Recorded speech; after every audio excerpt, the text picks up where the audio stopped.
जो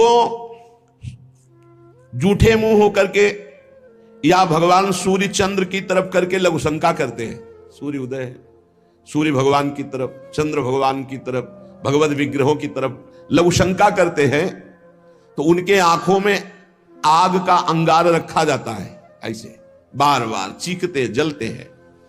जो जेठ होकर अपने लघु भ्राता की पत्नी के साथ गलत, पिता होकर अपनी पुत्री के साथ, भाई होकर अपनी बहन के साथ, या गुरु पत्नी के, ऐसे लोगों को तपाई हुई लोहे की स्त्री के साथ बेड़ियों से, लोहे की ऐसे जंजीरों से जो जलती हुई, उसी में जकड़ दिया जाता है। बहुत तुम्हारी बुद्धि भ्रष्ट हुई थी, जो बहन बेटी और पवित्र संबंध भी नहीं तुम्हें दिखाई दिए, तो उसमें लपेट दिया। लोहे की स्त्री, धधकती हुई आग, लोहे की जंजीरों से बांध दिया। त्राहिमाम पुकार रहा है, हजारों वर्ष बंधा रहे, मरना तो है नहीं, जकड़ दिया जाता है। आग का अंगार आसो पास उसके रख दिया जाता है। उसके पूरे के पूरे शरीर में बार बार दाह आग होती है, चिल्लाता है। ऐसे नराधमों को यहां बहुत दंड दिया जाता है। यमदूत कहते हैं, जो अपने कानों से गुरु की निंदा सुनता है, जो अपने कानों से वैष्णवजनों की निंदा सुनता है, जो दूसरों की निंदा सुनकर के हर्षित होता है, ऐसे पापियों को यमदूत जो लाते हैं यमराज के, वो तपाया हुआ लोहा उनके कानों में डाला जाता है। बार बार तपाया हुआ लोहा, बार बार। गुरु निंदा सुनी, संत निंदा सुनी, वैष्णव निंदा सुनी, सुनने वालों को, और बड़े हर्षित होते। जब किसी की निंदा होती ना, तो कुछ लोग ऐसे हर्षित होते जैसे उनको सम्राट पद मिल रहा हो। अरे पर निंदा के किए ते आवत नहीं कछुआत, मूर्ख पर्वत पाप को ले चल अपने साथ। यहां विलाप करते हैं, पर यहां यमदूत स्वयं कह रहे हैं, हम लोगों के हृदय में दया तनिक भी नहीं है, और क्रोधित होकर उनको और कष्ट देते हैं। जैसे वो विलाप करते हैं तो क्रोधित होकर और कष्ट देते हैं। जो देव मंदिर में जमीन लगाई गई, या किसी ऋषि मुनि को दान में दे दी गई, या कोई सभा भवन है सार्वजनिक, जो इनको तुड़वा कर उनकी जमीन हड़प लेते हैं, उस जगह अपना निवास स्थान बना लेते हैं, उसका प्रयोग करते हैं। यहां यमदूत उन्हें ला करके धीरे धीरे उनकी शरीर की खाल उधारते हैं। पूरी उधल गई, फिर शरीर में नई खाल, फिर धीरे धीरे होश में। ये नहीं कि देवालय की लगी हुई संपत्ति का प्रयोग कर लिया, या देवालय को विध्वंस कर दिया, या सभा भवनों को विध्वंस करके अपने लिए अपना कब्जा, तो फिर ये वो चीखते चिल्लाते, पर यहां दया नहीं है। जो गौ के स्थान में, पवित्र स्थान में जल में मल त्याग करते हैं, जैसे नदी है, कोई सरोवर है, या गौशाला है, या देवालय है, उसकी सीमा में मल त्याग करते हैं। यहां के बड़े बड़े कौवे जिनकी लंबी चोंच होती है, उनकी गुदा द्वार से आते खींचते हैं बार बार, बहुत होश में। ये शास्त्र सुने नहीं जाते, इसलिए मनमानी पापाचरण होते हैं, जो जहां मनाया वहां। जो अपनी कन्या का रकम दे के बेचते हैं, बेचना होता है कि हमको इतना, ऐसा एक से बेचा, फिर दूसरे के साथ बेचा, उसको यहां लाया जाता है, और उसके शरीर में बड़े बड़े घाव किए जाते हैं, और फिर नमक की नदी है, उस नदी में डाल दिया जाता है। वो मात क्लेशी, हजारों वर्ष। जो मनुष्य विकट संपत्ति और वो समस्याई नष्ट हो गई, पुत्र, भृत्य, पत्नी, बंधुवर्ग और बुजुर्ग जन, किसी का त्याग कर देता है विपत्ति आने पर, और अपना पेट पालन करने लगता है, इनको छोड़ देता है। तो यहां हम लोगों में कुछ यमदूत ऐसे हैं जो बिल्कुल कर्कश होकर के उनके मांस को नोचते हैं और उसी के मुंह में डालते हैं, उसी को खवाते हैं, उसे खाना पड़ता है।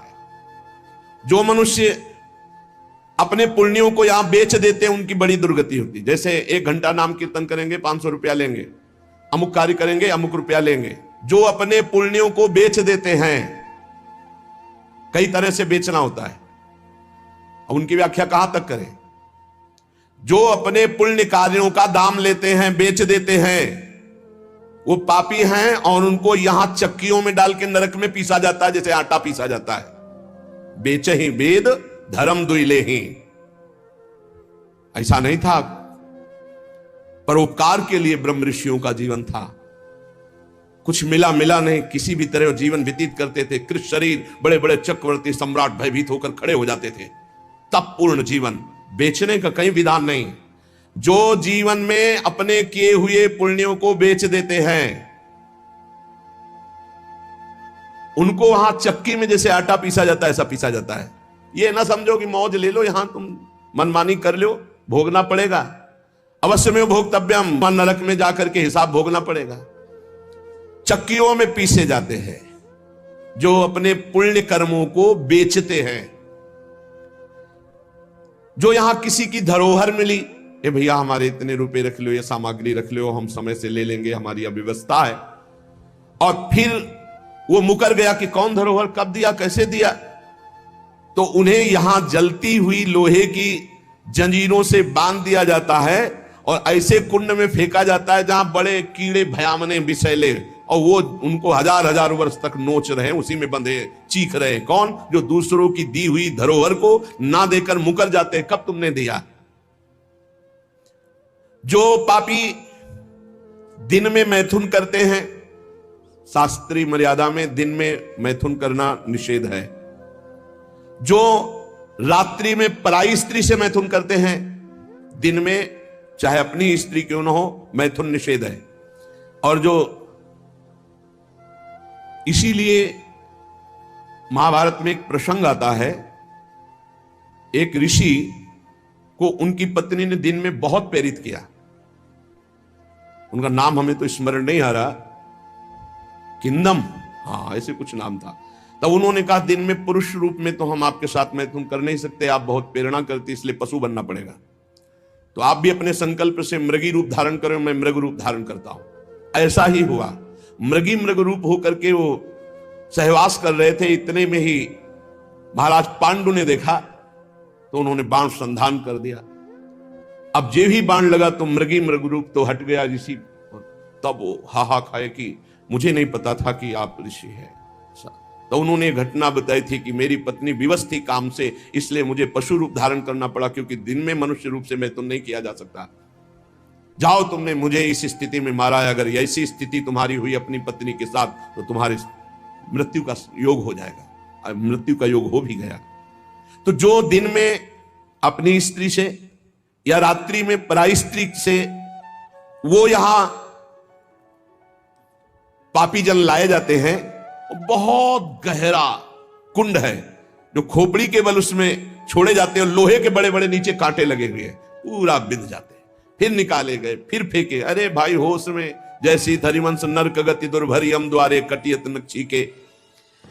और जो सदैव नई नई भोग प्रवृत्ति के लिए नवीन नवीन स्त्रियों को फंसाते रहते हैं और उनसे सहवास करते हैं, तो यहां एक बहुत बड़ा वृक्ष है सेमर का जैसा, और उसमें बहुत भी विषैले कांटे हैं।